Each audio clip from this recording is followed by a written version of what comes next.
ఈరోజు ఈ వీడియోలో మనము ఈ సెట్ కౌంట్ అనేది 2 టైమ్స్ అనేది రాసి ఏ విధంగా వర్క్ అవుతుంది. అదే విధంగా ఇక్కడ సెట్ కౌంట్ లోపల మనం యారో ఫంక్షన్ అనేది తీసుకుంటాం కదా! దానివల్ల మనకి ఏమి యూజ్.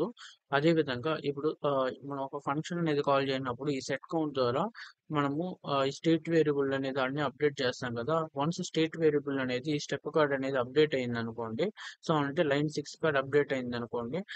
అప్పుడు కాంపోనెంట్ అనేది డైరెక్ట్‌గా రీరెండర్ అయిపోతుంది. దాని దీన్ని బిలో కోడ్ అనేది ఎగ్జిక్యూట్ కాకుండా అనేసి తెలుసుకుందాము. సో, ఇప్పుడు ఇక్కడ చూసుకున్నట్టయితే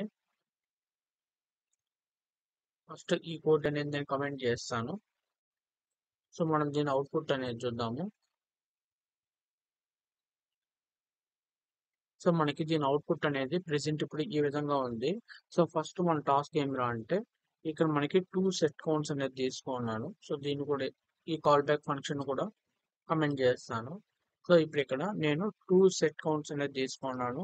ఈ 2 సెట్ కౌంట్స్‌లో ఇప్పుడు కౌంట్ వాల్యూ వచ్చి మనకి 0 అనేది ఉంది. సో, నేను ఎప్పుడైతే ఇంక్రిమెంట్ బటన్ అనేది ఈ ప్లస్ బటన్ అనేది క్లిక్ చేస్తానో ఇంక్రిమెంట్ ఫంక్షన్ అనేది కాల్ అవుతుంది. ఇంక్రిమెంట్ ఫంక్షన్ అనేది కాల్ అయినప్పుడు సెట్ కౌంట్‌లో వచ్చి మనకి 0+1 అనేది అవుతుంది. సో, ఈ ప్లేస్‌లోకి 1 అనేది వస్తుందనేసి మనం అర్థం చేసుకుంటాము.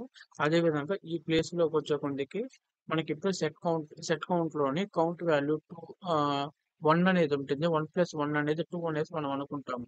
కానీ ఇప్పుడిక్కడ ప్లస్ బటన్ అనేది యూవీలో క్లిక్ చేస్తాను. మనకి 1 రావడం జరిగింది. అంటే ఎవ్రీ టైమ్ నాకు 1, 1 జరుగుతుంది. ఇక్కడ ఎందుకు ఈ విధంగా జరుగుతూ ఉందంటే, సో, మనం ఎప్పుడైతే సెట్ కౌంట్ అనేది ట్రిగ్గర్ చేస్తామో, ఈ యొక్క కౌంట్ వాల్యూస్ మనకి 0+1 అనేది 1 అనేది అవుతుంది. మనకి ఎప్పుడైతే ఇక్కడ సెట్ కౌంట్‌లోని వాల్యూ అనేది చేంజ్ అవుతుందో, ఇమ్మీడియేట్‌గా మనకి ఫంక్షన్ అనేది రీరెండర్ అనేది కాదు. సో, ఇది జస్ట్ దీని యొక్క ఈ సెట్ కౌంట్ యొక్క మెమరీ లొకేషన్‌లో స్టోర్ చేసుకుంటుంది. స్టోర్ చేసుకునేసి సో, దీని కింద ఏదైనా కోడ్ గాని ఉంటే దాన్ని అసింక్రోనస్‌గా మనకి రన్ చేయడం అనేది జరుగుతుంది. ఇప్పుడు ఈ సెట్ కౌంట్ తర్వాత ఏమైతే లైన్స్ ఉన్నాయో, ఈ లైన్స్ మొత్తం మనకి ఎగ్జిక్యూషన్ అనేది చేయడం స్టార్ట్ అనేది అవుతుంది. సో, మనకి ఈ యొక్క సెట్ కౌంట్ అనేది ఆహ్, సెట్ కౌంట్ అనేది వాల్యూ అనేది ఇంక్రీజ్ చేయగానే అంటే వాల్యూ అనేది చేంజ్ చేయగానే మనకి రీరెండర్‌కి అనేది వెళ్ళిపోదు. అంటే ఇక్కడి నుంచి మళ్ళీ ఇక్కడ రీరెండర్‌కి అనేది వెళ్ళిపోదు. ఈ దాని కింద వన్స్ ఈ స్టెప్ అనేది కంప్లీట్ అయిపోయిన తర్వాత దీని యొక్క వాల్యూ అనేది సెట్ కౌంట్ యొక్క మెమరీ లొకేషన్‌లో స్టోర్ చేసుకుంటుంది. సో, మనకి దాని తర్వాత ఏదైతే కోడ్ అనేది ఉందో అది లైన్ బై లైన్ ఎగ్జిక్యూషన్ అనేది అవుతుంది. సో, ఇక్కడ దీని సెకండ్ లైన్ వచ్చి సెట్ కౌంట్ మళ్ళీ కౌంట్ ప్లస్ 1 అనేది ఉంది. సో, ఇప్పుడు మీకు డౌట్ రావచ్చు. ఇప్పుడు మనకి కౌంట్ వాల్యూ అనేది 0+1 అంటే 1 అయింది కదా! ఇప్పుడు ఇక్కడ 1+1 అనేది 2 కదా అయ్యేదనేసి.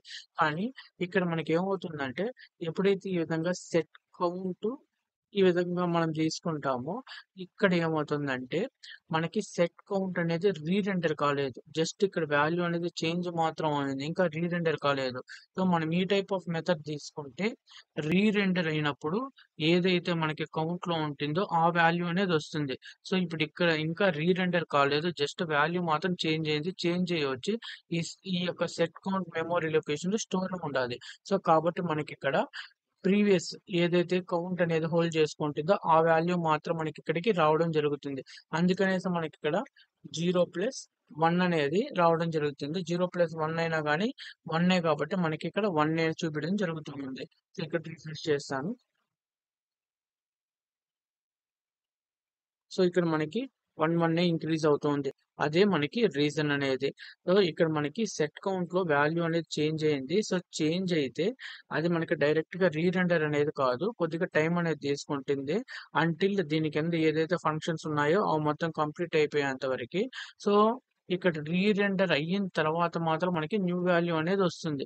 సో, ఇప్పుడు మనము సేమ్ ఆహ్, స్ ఇప్పుడు సేమ్ ఫంక్షన్‌లోనే రాసున్నాం. సేమ్ ఫంక్షన్‌లోనే 2 సెట్ మెథడ్స్ అనేది రాసున్నాము.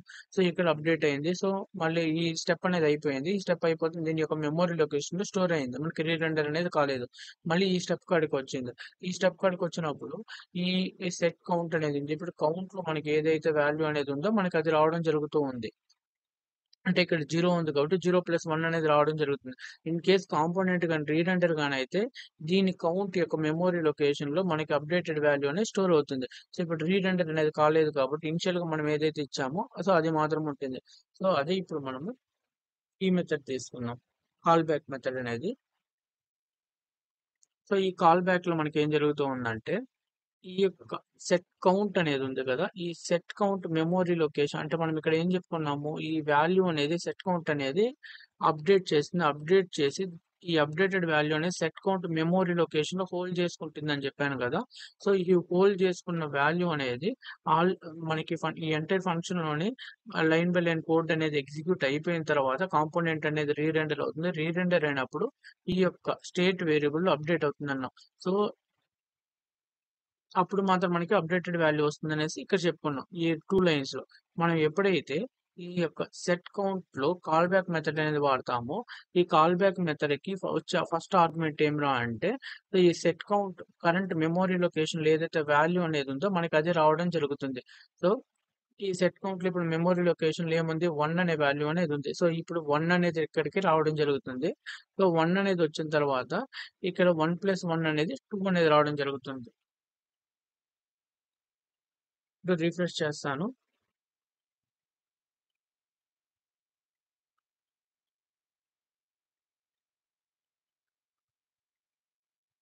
సో, మనకి ఎవ్రీ టైమ్ 2, 2, 2 అనేది రావడం జరుగుతుంది. ఎందుకంటే, సో, ఇక్కడికొచ్చినప్పుడు సో, 2 అనేదుంది. సో, 2 + 1 3. సో, ఇప్పుడు 3+1 4 అనేదవుతుంది. సో, ఇక్కడ ఏం చెప్తూ ఉందంటే, రీరెండర్ అయిన తర్వాత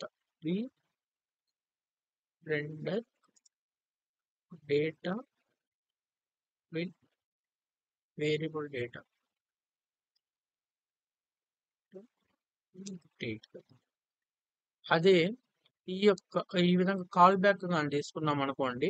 కాల్ బ్యాక్ అనేది ఆల్వేస్ సెట్ కౌంట్ మెమరీ లొకేషన్‌లో ఏదైతే వాల్యూ అనేది ఉందో సో, అది తీసుకుంటుంది. అంటే సెట్ కౌంట్ ఈ సెట్ కౌంట్ మెమరీ లొకేషన్‌లో ఏ వాల్యూ ఉంటుందంటే, సో, ఇప్పుడు మనం ఇక్కడ అప్డేట్ చేసాం గదా! అప్డేట్ చేయనప్పుడు మనకి రీరెండర్ అనేది కాకుండా ఉంటుంది గదా! రీరెండర్ కాకపోయినా గానీ, దాని యొక్క కరెంట్ ఈ ఈ యొక్క వేరియబుల్ మెమరీ లొకేషన్‌లో ఏదైతే ఉంటుందో మనకది రావడం జరుగుతుంది. సో, దీనికొక మెమరీ లొకేషన్, కౌంట్‌కి ఒక మెమరీ లొకేషన్ గుర్తుపెట్టుకోండి. సెట్ కౌంట్‌కనేది ఒక మెమరీ లొకేషన్ అని గుర్తుపెట్టుకోండి. సో, ఈ యొక్క సెట్ కౌంట్‌లో మనకి ఏదైతే వాల్యూ అనేది అప్డేట్ అవుతుందో ఈ వాల్యూ అప్డేట్ అయిన వాల్యూ అనేది ఈ కౌంట్‌లోకి ఎప్పుడొస్తుందంటే, కాంపోనెంట్ అనేది రీరెండర్ కావాలి. సో, మనకిప్పుడు ఇక్కడ కాంపోనెంట్ అనేది రీరెండర్ కాకుండా, ఈ యొక్క సెట్ కౌంట్‌లో ఉండే వాల్యూ అనేది మనకి కావాలనుకుంటే, ఈ విధంగా మనము కాల్ బ్యాక్ ఫంక్షన్ అనేది తీసుకుంటాం. ఈ కాల్ బ్యాక్ ఫంక్షన్ తీసుకొని, కరెంట్ సెట్ కౌంట్ మెమరీ లొకేషన్‌లో ఏదైతే వాల్యూ అనేది ఉందో, సో, దాన్ని మనము దానిపైన ఆపరేషన్ అనేది చేయగలుగుతాం. కాంపోనెంట్ అనేది రీడెండర్ చేయకుండా.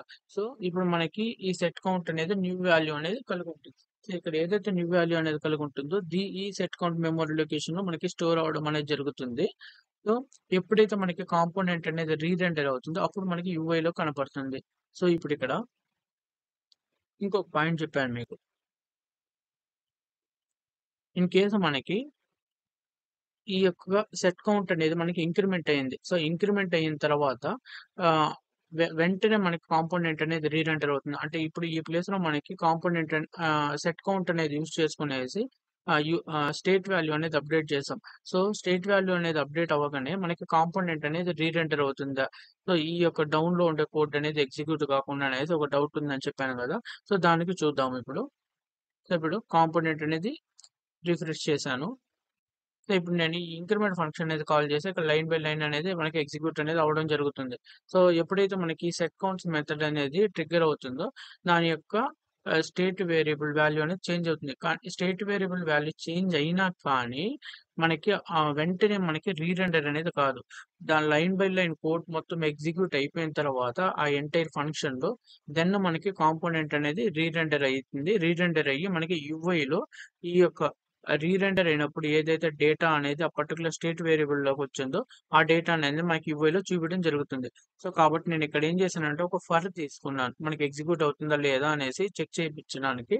సో, దాని తర్వాత ఈ యొక్క లూప్ అనేది ఒక సమ్ టైమ్ డిలే తీసుకున్నాను ప్రింట్ అవ్వడానికి. సో, అంటిల్ ఈ యొక్క ఈ ఇది అసింక్రోనస్ నేచర్ అంటే కొద్దిగా టైమ్ డిలే ఉంది కదా! ఇది మొత్తం కంప్లీట్ అయ్యేంత వరకి ఈ కౌంట్ అనేది మనకు అప్డేట్ అవుతుందా? అవ్వదా? అనేసి చెక్ చేసేదానికి. సో, ఇప్పుడు రిఫ్రెష్ చేస్తాను. ఇప్పుడు కౌంట్ పైన క్లిక్ చేశాను. సో ఈ ఫంక్షన్ అనేది మనకి కంప్లీట్ కావడానికి లూప్ అనేది ఒక 20 సెకండ్స్ దాకా పడుతుంది. సో అంటిల్ వెయిట్ చేద్దాము.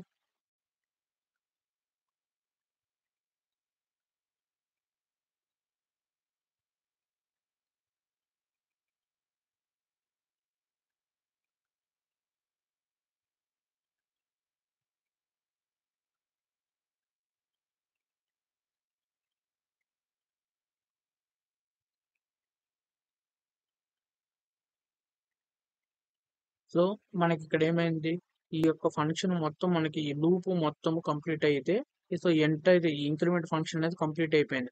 ఎప్పుడైతే మనకి ఎంటైర్ ఇంక్రిమెంట్ ఫంక్షన్ టాప్ నుంచి బాటం వరకు ఎగ్జిక్యూషన్ కంప్లీట్ అయిపోయిందో, దెన్ మనకి కాంపోనెంట్ అనేది రీరెండర్ అనేది స్టార్ట్ అయ్యింది. రీరెండర్ అనేది స్టార్ట్ అయినప్పుడు సో దీని యొక్క వాల్యూ అనేది స్టేట్ వేరియబుల్, ఈ సెట్ కౌంట్ అనేది ఏదైతే వాల్యూ అనేది మెమరీ లొకేషన్ లో హోల్డ్ చేసుకుందో, ఆ రీరెండర్ అయినప్పుడు సెట్ కౌంట్ హోల్డ్ చేసుకున్న మెమరీ లొకేషన్ వాల్యూని ఈ కౌంట్ యొక్క మెమరీ లొకేషన్ తో అప్డేట్ అనేది చేస్తూ ఉంది.